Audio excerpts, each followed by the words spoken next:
Here are some examples of dilation.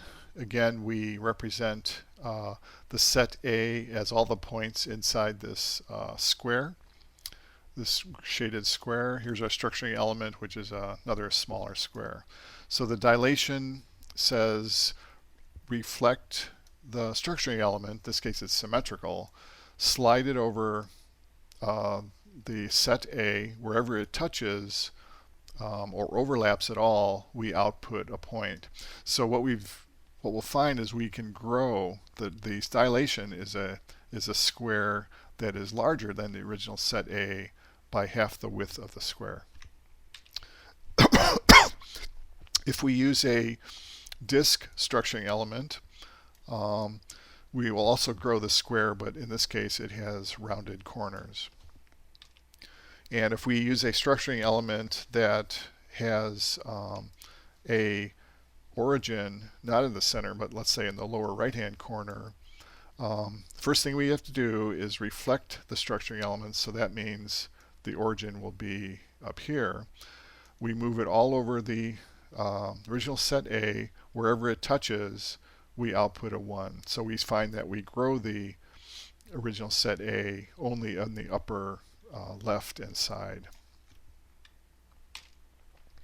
Here's a more complicated example. My set A shown here, and I'm going to put the origin in the lower right hand corner like that. So we flip it, we put the origin up here. This is all shaded, and we slide it all over the original set A, which is shown by this dashed line. Obviously we're going to grow the original set A to the left and above. So we'll see that the new size is like this. We don't grow it along here though, because placing it there does not grow it. It does grow it when it's along this edge. So the set looks something like this. And when we get to the top here, what we find is that the dilation bites off basically a portion of the corner like that.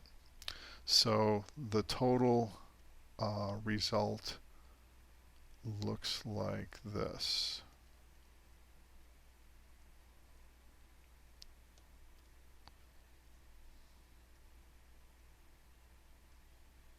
Okay, so we've grown that shape more or less to the left and up.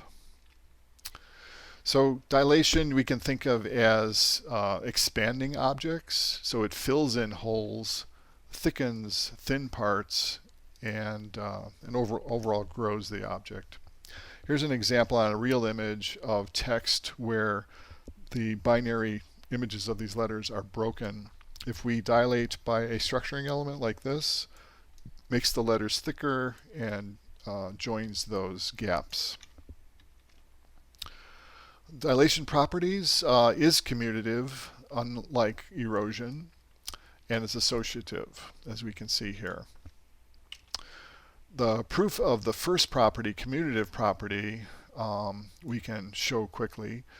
So this is the definition of dilation, as we saw before. So pictorially, this is my set A, structuring element B. Here's reflected B. Here is B shifted by some offset Z.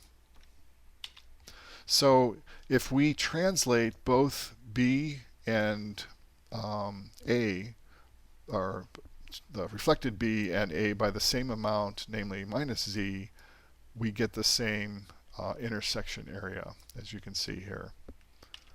Or if we reflect both sets, B and A, we also get the same intersection here. So this then is the definition of dilation of B with A. So we can tie dilation and erosion together using this equation here.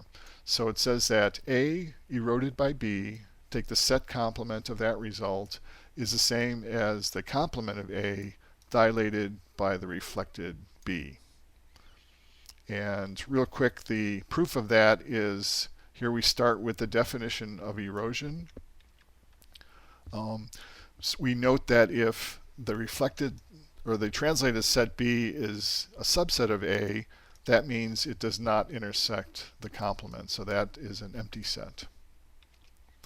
Also, if we take the complement of both sides, as shown here, and note that the empty set here is not empty if it's a complement, and then this equation is the definition of dilation of A complement with B reflected. So take an example on a simple image to show that those two things are equal. So we've got A, we've got a structuring element B. First thing we'll do is erode A by B. So again, we move B all over A and see if it's exactly contained inside A. So only in that one position is it contained within A. Then we take the complement of that set.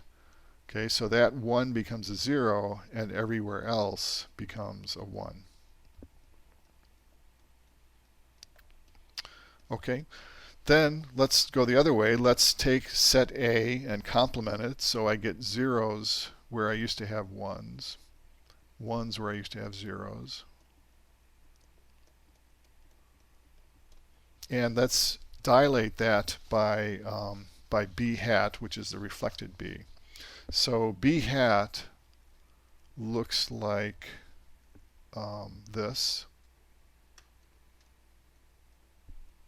where this is the origin of that. But the definition of dilation says reflect the structuring element and then slide it over the set.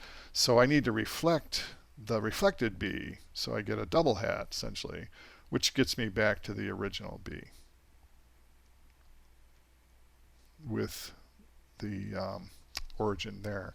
So if I slide that over A complement and I look to see where does it touch any ones in that A complement, it touches it everywhere except for that one position which is right here.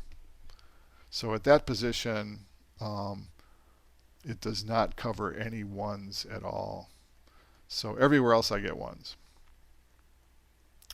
And so the thing we were trying to prove was that these two results are equal. So the erosion, A eroded by B complemented, or A complemented dilated by B reflected.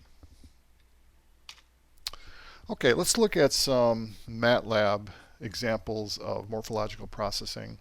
So two things. Matlab, you can create a structuring element with this function called strel. And then we'll use the functions imDilate and imErode. Okay, so let me try image blobs.png.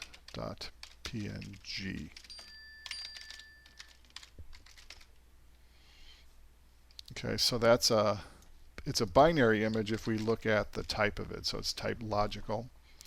We'll create a structuring element, let's call it a square of size 5. So as you can see, this created a 5 by 5 set of ones. I will apply that to the image using imDilate.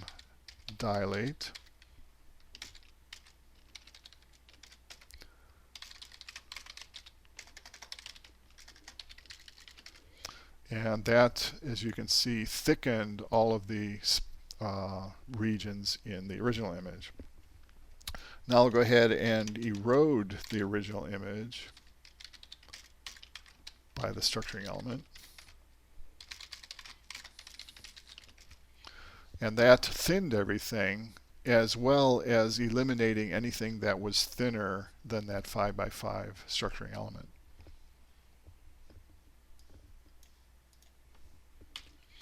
Okay, then let's look at opening a combination of dilation and erosion.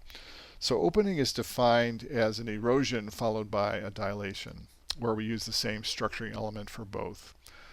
And if we look at what that turns out to be, it is the union of all the translates of B that fit completely within A. So this is a picture of a original set A, which is a square, and structuring element is a disk like this. So translating that disk all over and seeing where it exactly fits, completely contained within A, and I take the union of all that, so I get a rounded square like that. So intuitively, if we have a disk, the opening is, the boundary of that is the points in B that reach the furthest into A, as B is rolled around inside of A. So here's B, we move B inside A like that, we take the union of all that, so we get this rounded triangle. Closings, opposite of openings. So we take a dilation followed by an erosion. So effectively, this takes the union of all the translates of B that don't intersect A, and the closing is the complement of that. So intuitively, we roll B around the outside of A. The boundary of the closing is the points of B that just touch A. So we get the closing is everything inside here. So an example, some more examples like this of opening. Here's set A, here's structuring element B. This is the erosion here. So we've eliminated these thin spots, we've shrunken everything. Then we dilate that, so we grow what we've just shrunk back to the original size, but we do not restore the part that was disappeared. Closing that same shape, we first dilate it, so we expand everything, including filling in this gap that was here. This is the result. Then we dilate by B, so we shrink it back down to the same size, but we don't reopen that gap here. So these opening and closing are duals of each other, similarly to the erosion and dilation. And we'll see that opening of A by B is a subset of A, and A is a subset of A closed by B. And once an image has been opened or closed, the reapplication of that operation has no effect. This is a useful example. It shows a image here, a binary image, where we have a lot of small noise points. And the regions that we are interested in have some gaps in them. So first thing we'll do is open the image by dilating it and closing it. So that gets rid of all of these tiny noise points here. Then what we'll do is take that result and close it. So by first dilating and then eroding. And now this result, as you can see, has filled in many of the gaps that were present in the original image.